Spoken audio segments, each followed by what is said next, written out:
It's easy to over-apply good teaching principles to the point where they become bad teaching principles. And here is a story I'm not particularly proud of, but setting high expectations for students is absolutely a good piece of teaching advice. It is absolutely something that I would hope every teacher is in some way trying to achieve. And as a big believer in that, I had some regrettable moments. So one example is I remember giving my language arts students this logic problem for homework.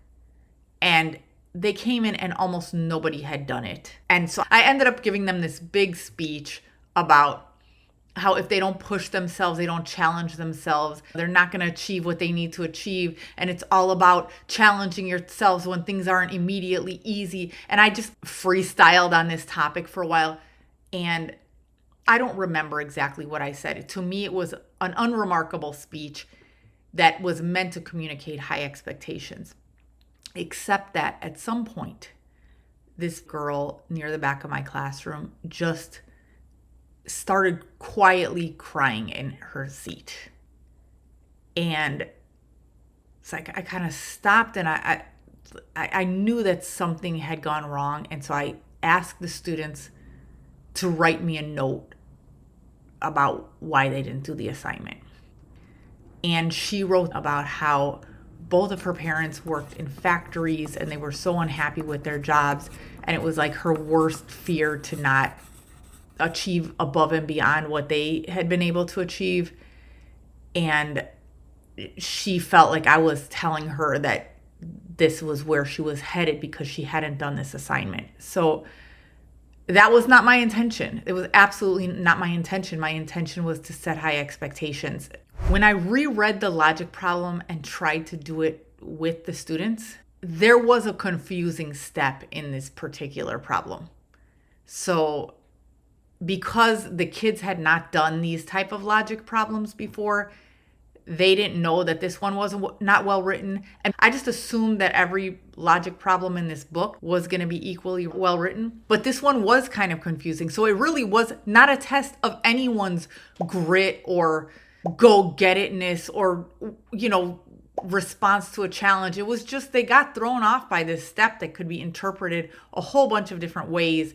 And it was the least doable problem in the book. So what does that mean? Educators spend a tremendous amount of time comparing their own unedited footage to other people's highlight reels. But the truth is, you're going to have bad moments trying to do good things as a teacher.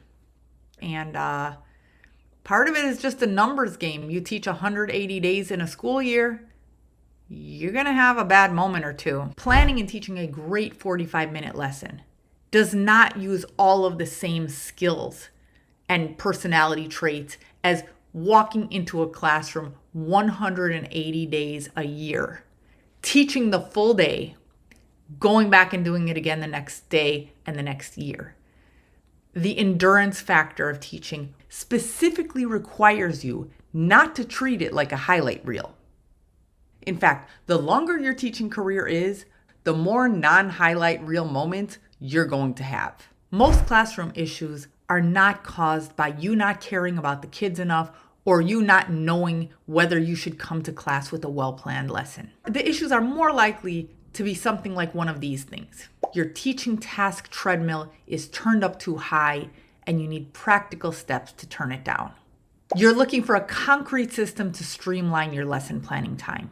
Your emotional rubber band often feels stretched right to its breaking point, and you're looking for some way to manage it so that you don't snap or cry or yell at the kids unnecessarily. You want to shorten your learning curve and avoid having to learn everything the hard way. And when possible, you want to do this at a sprint. You don't have time for a marathon. You don't have patience for a journey. The Maintain and Stay Sane program for teachers is a series of bite-sized but meaty courses meant to help you up your game in one targeted area of teaching in as little as a week. All courses include self-paced video lessons that are always tightly edited to clock in under 15 minutes each, guided actionable steps that should take you anywhere from 10 minutes to an hour to complete, and comprehensive workbooks for each section, including as much done-for-you work as possible. You can find more information in the description below this video or at my website, roxanaeldon.com. Have a great day, and I'll see you next time.